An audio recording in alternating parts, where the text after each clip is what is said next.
The first question that we got in this week was, do I need permission to resell volumes of certain name brands or products on Amazon? And yes, you do, but you also need permission to sell at all certain name brands on Amazon.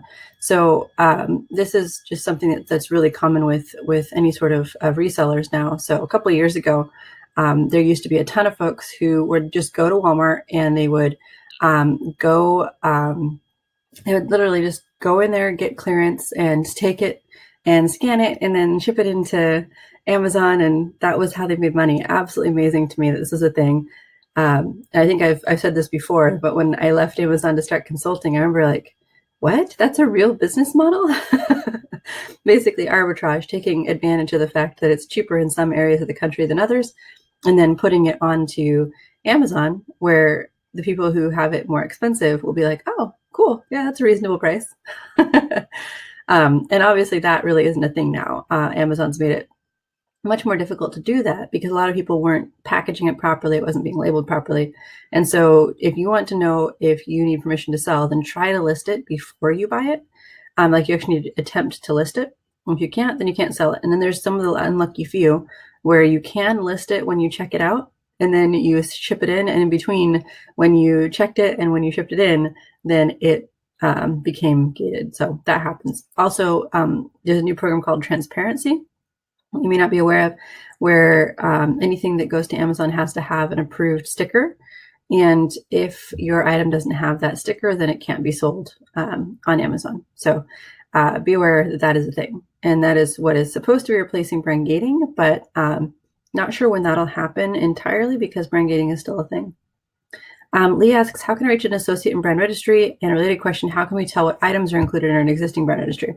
Okay, for the first one, reaching an associate, you need to go to brandservices.amazon.com and make sure that you have a login for that. So as the brand owner, I assume you have a login. If you've created a secondary account for yourself, which I recommend, because if it gets hacked, then it's not as important as if the primary account was managed. But the approach needs to be that you log into brand registry through brandservices.amazon.com, and then you just contact them through that. And they're much faster and they're much more efficient than the regular support. So definitely suggest that. And then how can you tell what items are included in an existing brand registry?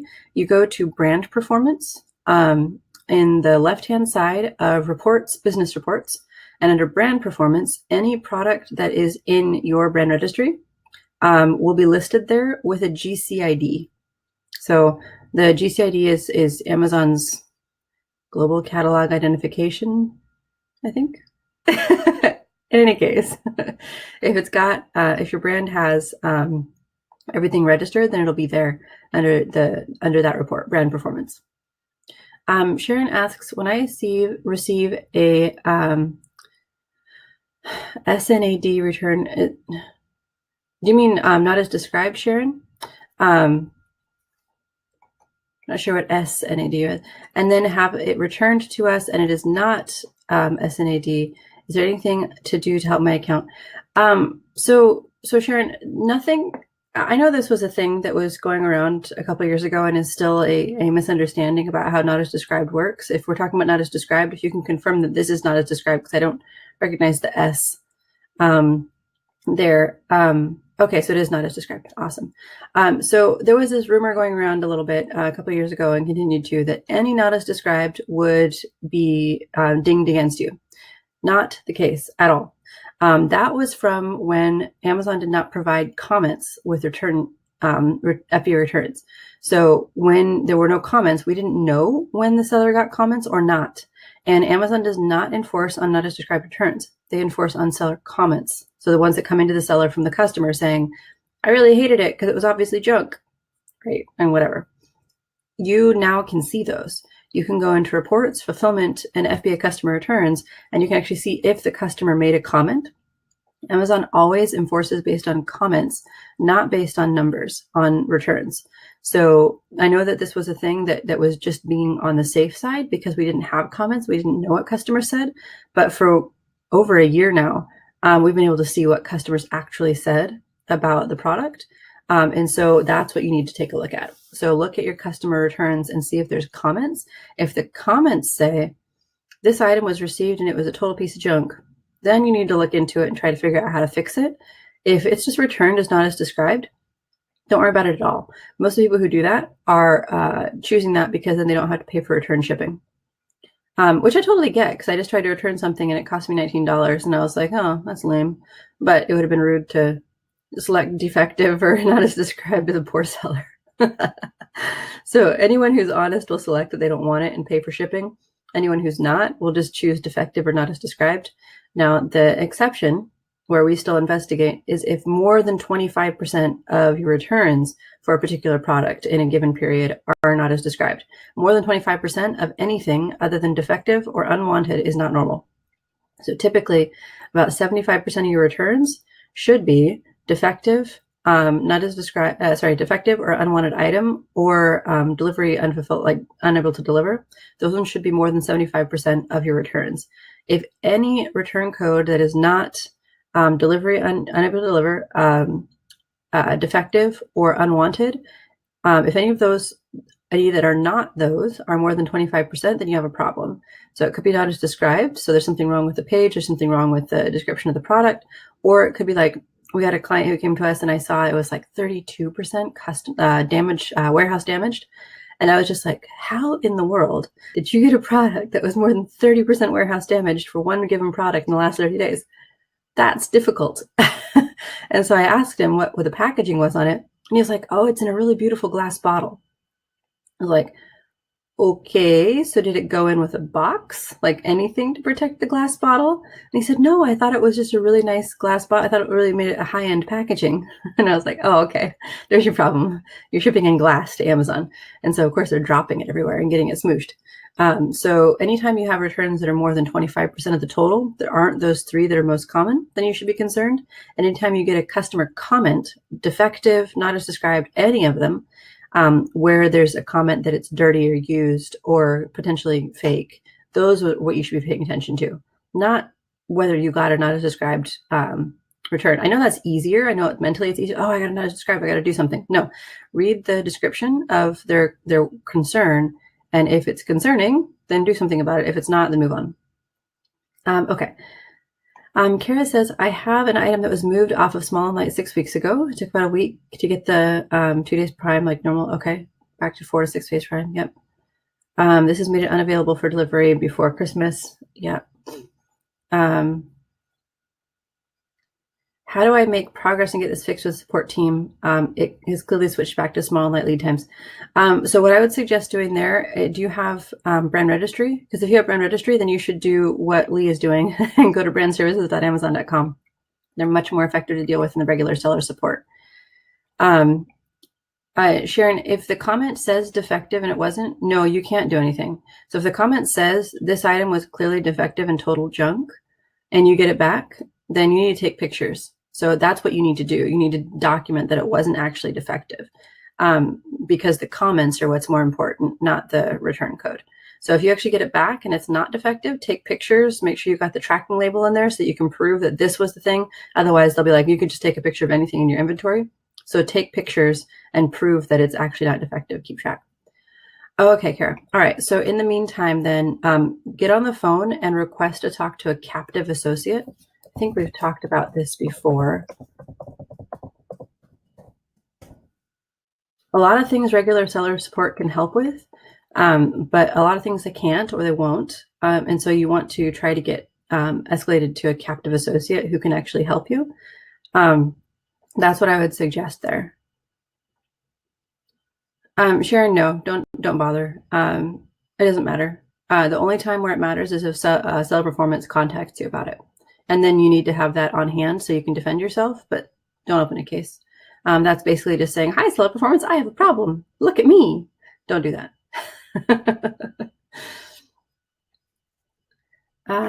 Okay.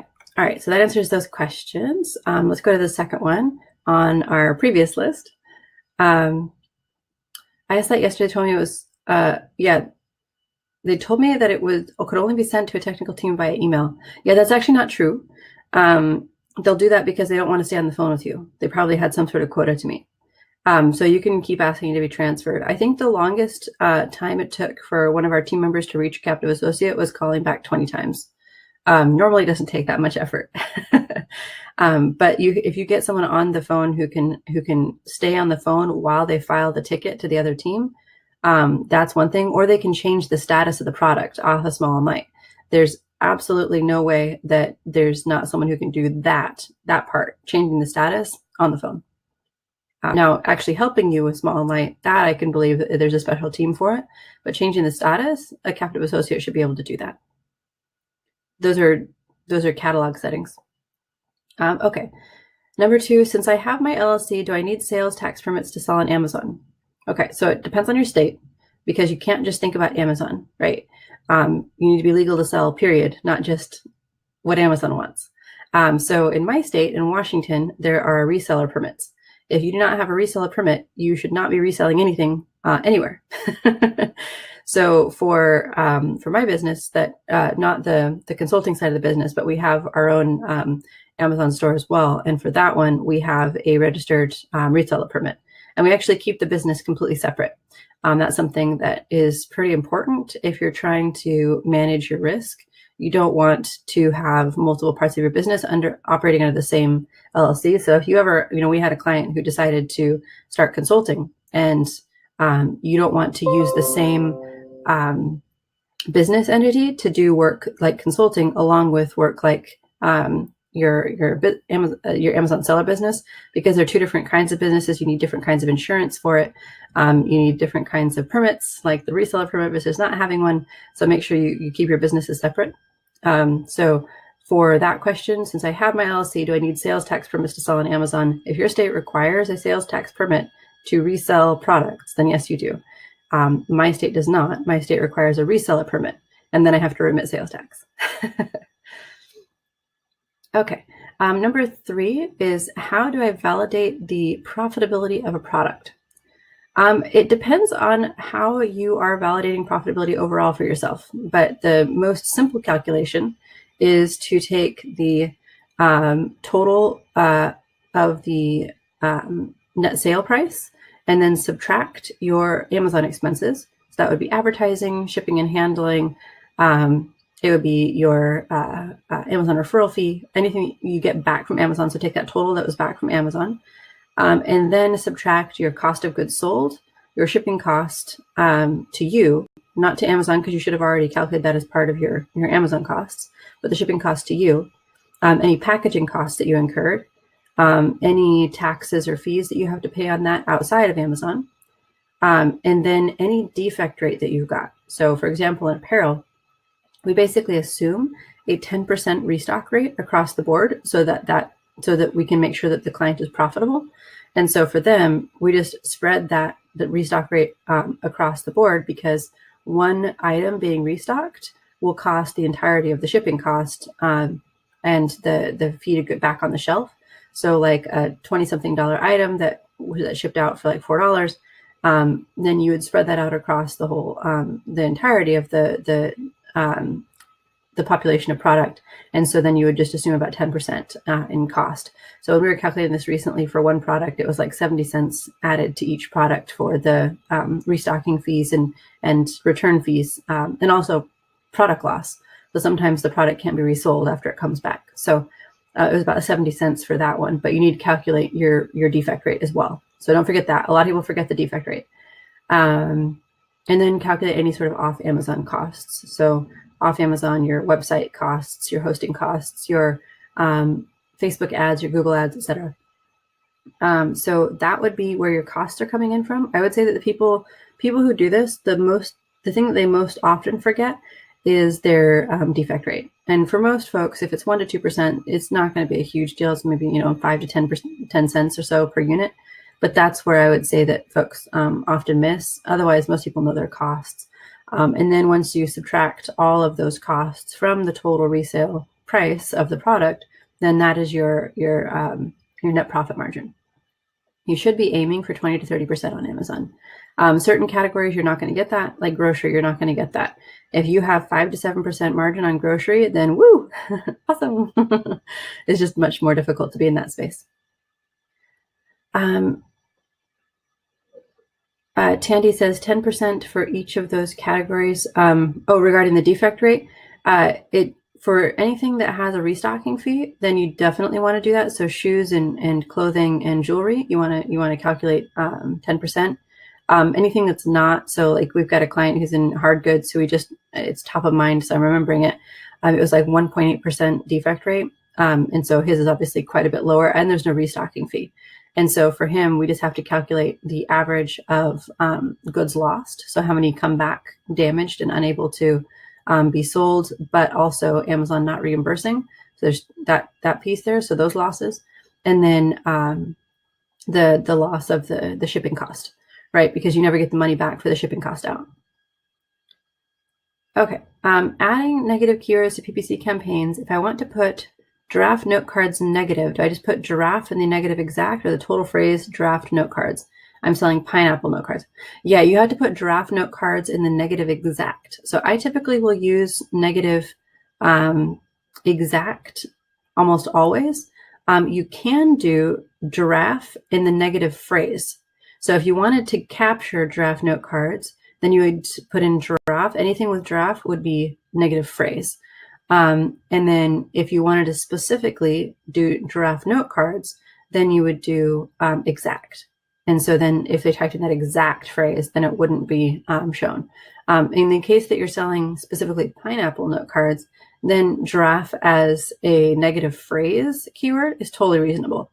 And that takes care of all giraffe related search terms. So typically I don't like negative phrase because it's very broad. It's like giant net.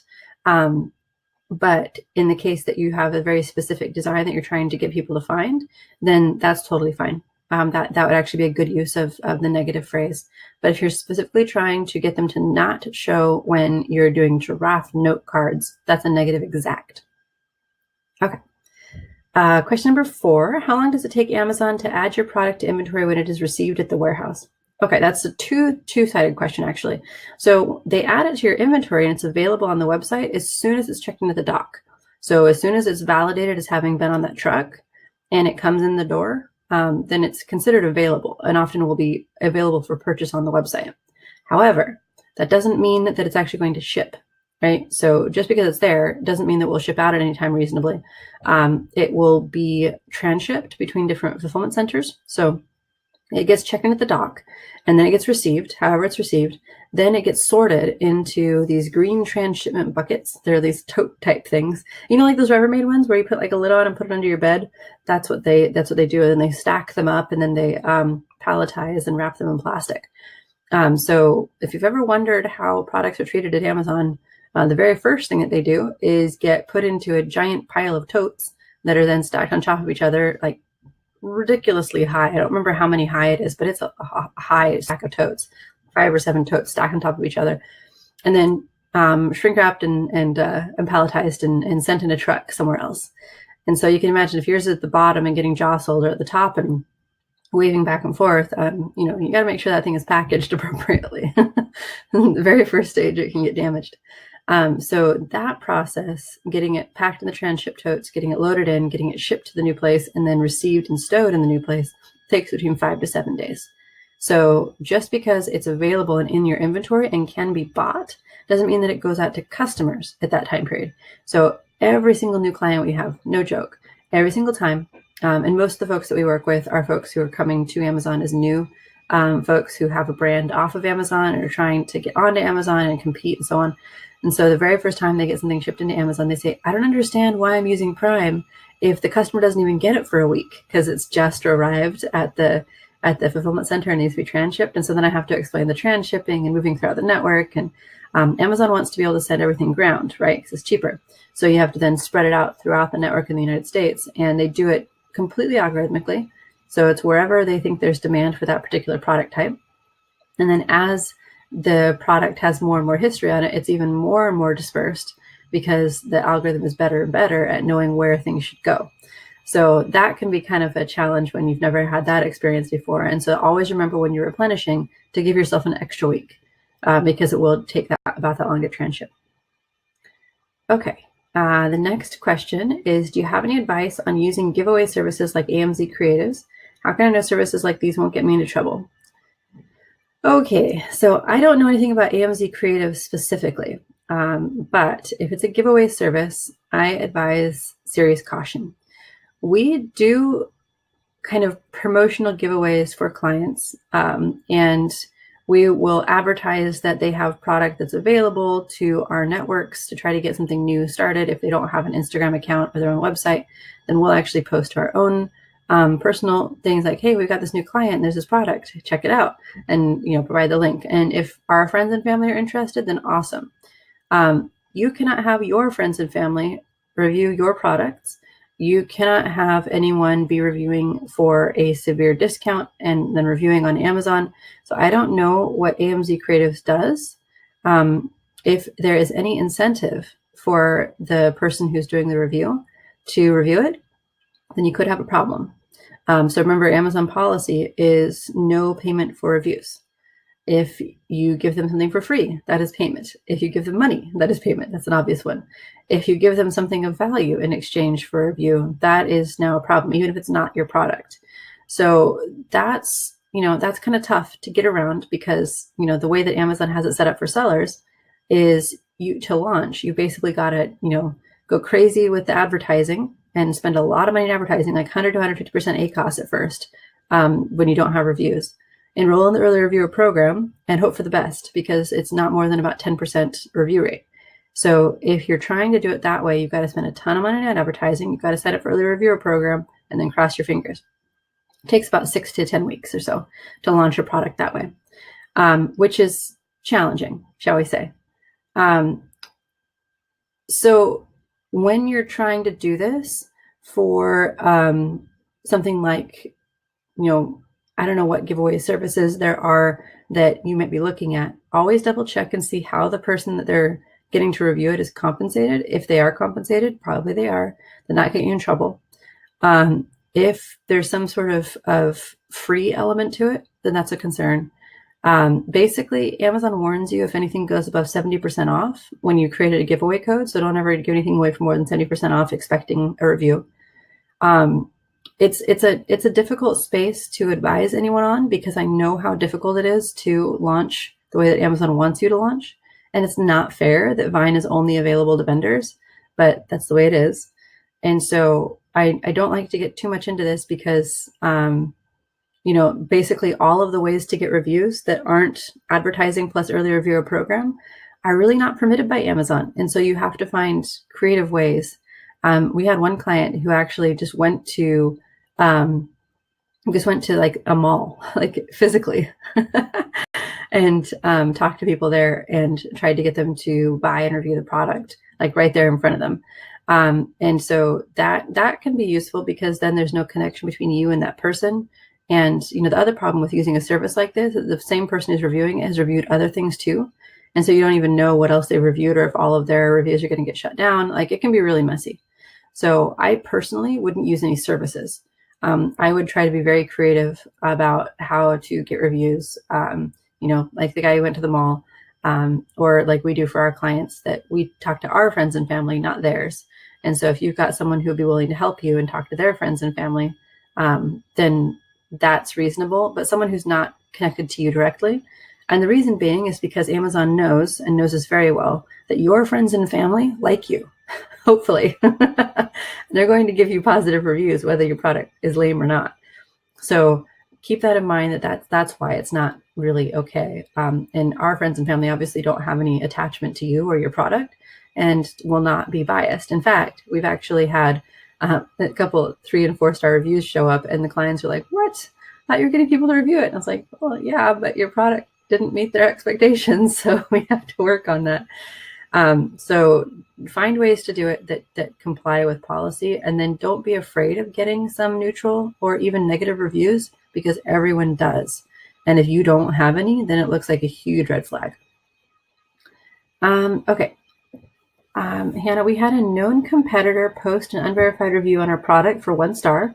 I've submitted to Amazon with emails we've exchanged with this person showing that we previously had a business relationship with this person and links to this person's website. Never heard back from Amazon about it. And when I call, they say they can't provide any updates. How did you submit it to Amazon? Did you give them the exact review ID and the profile ID of the reviewer so that they could investigate? Because if they can't validate that that person is the same person as did the review, you need to include the exact URL for them to validate that.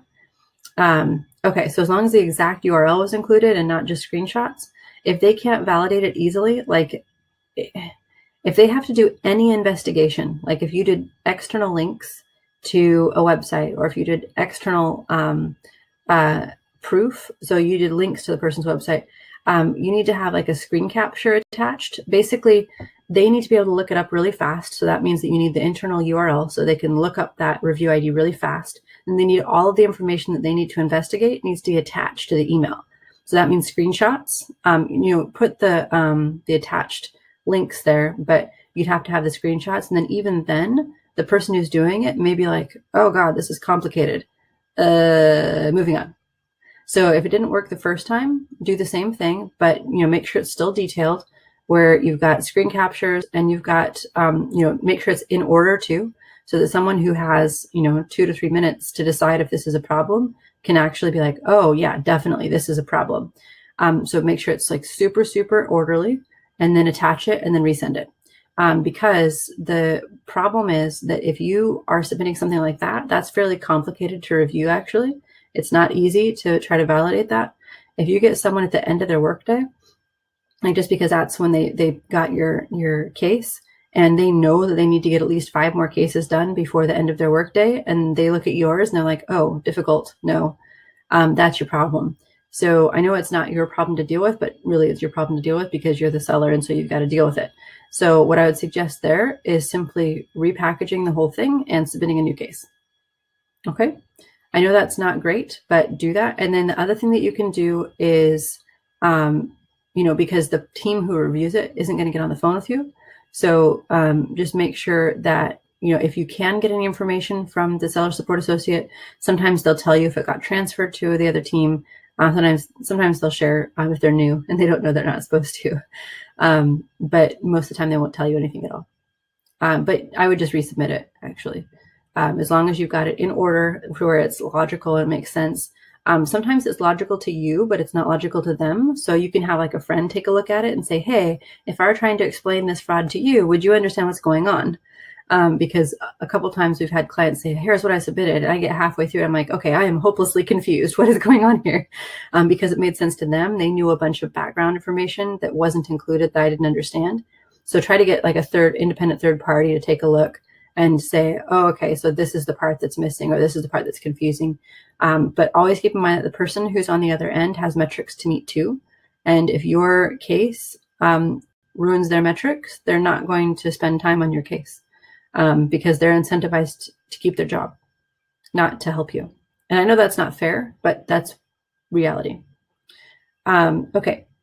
Last question that we had on our, that was submitted before today is, does a UK person, UK passport and address, need to incorporate a company in the US to start a private label product FBA business on Amazon.com?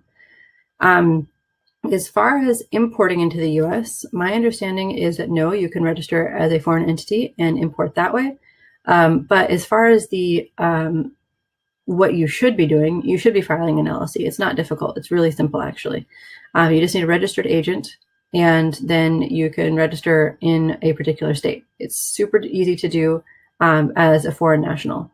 And then the other thing that does is it makes you a U.S. person for tax purposes, which makes you a little bit less visible to Amazon. So there were a lot of foreign sellers that kind of were reviewed and, shall we say, removed from selling. Now, most of those were from east of here, not well, depends on direction that you're going, east of the UK. So most of those were from folks in China.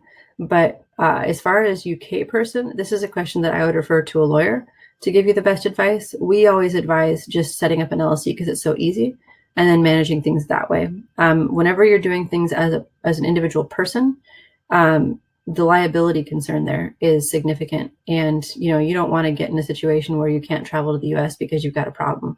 That would be lame. So it's much better to have the legal protections of a registered LLC. In my opinion, at least I won't do any work without being registered and having my insurance. Okay, so that is what we have for today. If you have any other questions, do you recommend starting with the LLC in the US also? Yeah, absolutely. Mainly because of the liability. People get sued really easily here. So even for really dumb stuff, people get sued, and you don't want your house to become collateral in a lawsuit. And an LLC takes so little time to set up. In Washington State, I can set up a new LLC in about 30 minutes, just like that. Boop, done. And there's a bunch of states that have really good websites where you can just go on and set it up, and you don't even have to live there. So a lot of people will register in Wyoming. Some will register in Delaware, but the most common LLC states, if you don't live there, are Wyoming and Nevada. For the sole proprietor LLC or totally separate entity, that I would check with a lawyer. We have created totally separate entities with its own operating agreement for each of them. And you can do an operating agreement for like LegalZoom and stuff, like download it online. Literally, you can do everything online. It's super fast. And they ask you like a quiz questionnaire thingy, and then you just go through, type your name, do the quiz questionnaire, and then at the end you've got your doodad. So it's worth it to protect yourself that way. And then of course, don't use business funds for personal expenses and mix it, because then you lose the protection of the LLC. Okay, I think that's it for today. And thank you, Lee, as well, and have a great holiday yourself. Hopefully we can all start to sleep in a little while. Well, then the returns start coming in, but I can tell you I am looking forward to the next few days when everything starts to calm down and I can get more sleep. All right, thanks you all, and appreciate your patience this morning getting started.